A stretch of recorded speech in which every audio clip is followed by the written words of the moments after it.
The USA has embarrassed themselves again. Following their shocking defeat against Panama, the Americans lost their final group stage match versus Uruguay, and for the first time in 108 years of Copa America history, the hosts were eliminated in the group stage. But how could that happen? And how will this embarrassing loss impact their 2026 World Cup aspirations? In this video, I'll take a deep dive into everything that's going wrong in the US men's national team, and in the end, I'll reveal their biggest problem that might shock a lot of European fans. First off, let's start with the elephant in the room, Greg Berhalter. What does this name mean to you? If you're American, you obviously know him, but as an European, it's really easy to have never heard about him before. Despite being the USA coach, Greg hasn't achieved anything spectacular in his career that could indicate that he's the right man to lead the national team that wants to become a force in world football. I mean, he does hold the honor of being the first Crystal Palace to play in the World Cup, if that helps, but as a manager, he has done very little to earn his spot. His first job as head coach was in Sweden with Hammarby, and he was fired for lack of attacking play.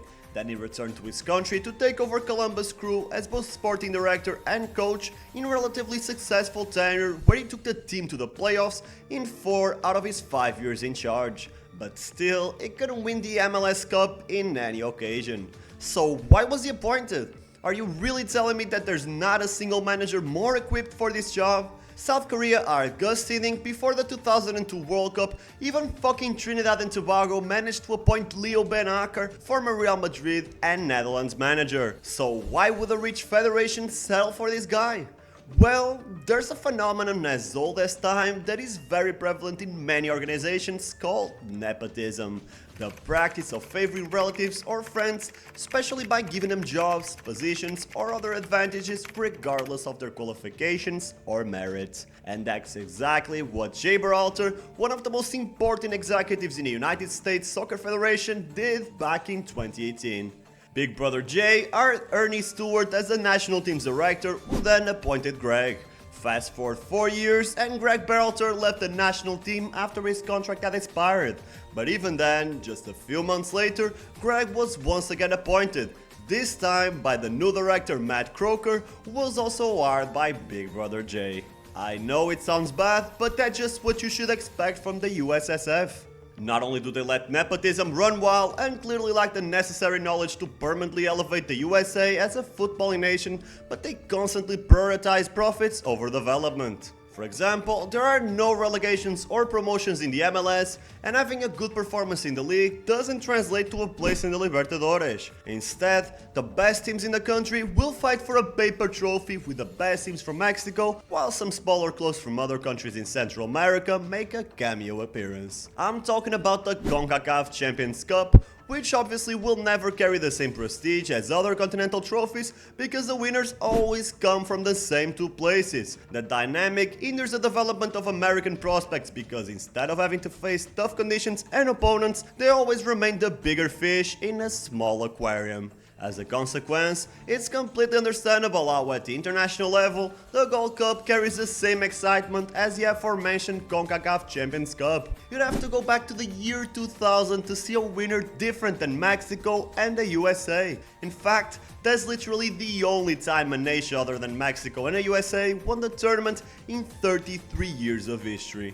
I know there are many doubters of a merge between CONCACAF and conmebol, but these numbers should really open up your mind. Nobody is benefiting from the current alignment. CONMEBOL nations could definitely use more money, and the CONCACAF nations will never grow if they continue playing against each other, but that's not really the topic of the video. The main issue here is that the USSF values money over everything else, while the players value their comfort. Greg doesn't challenge the squad, he accepts mediocrity, and despite having a larger pool of talent than ever before, especially when it comes to attacking options, he simply can't fathom the idea of playing offensively.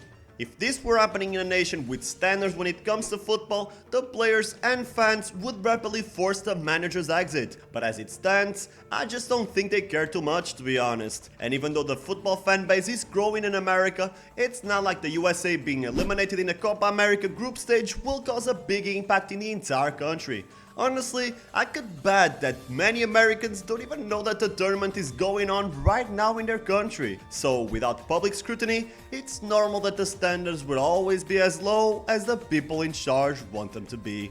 These are the practical issues currently holding the USA squad back, but I believe there are two important things that most fans don't really consider. First off, is this really a golden generation?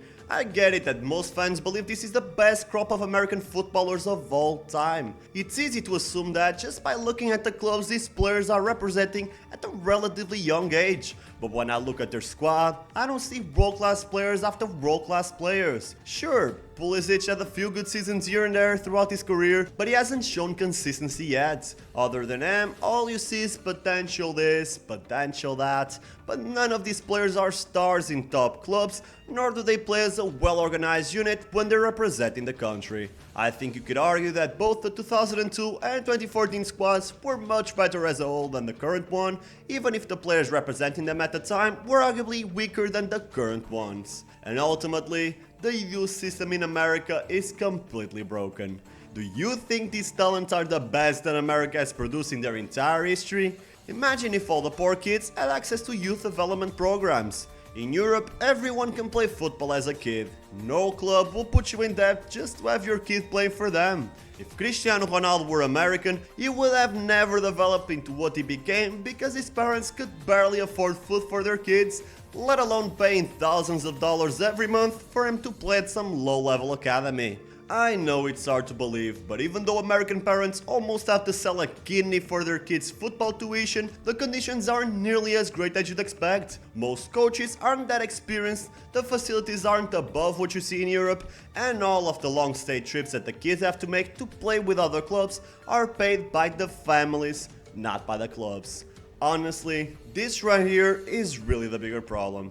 Football is like a pyramid. Millions of us kids try our luck in football, and as the years pass, the less talented get left behind. Obviously, the larger the base, the larger the top as well. So if a country only hands out opportunities to a smaller number of kids, they will obviously have fewer options in the future. This is completely ridiculous considering the sheer size of the USA and its proven successful record across several different sports. Hosting a World Cup won't change anything unless the men in charge start to focus on creating value instead of putting it into their pockets.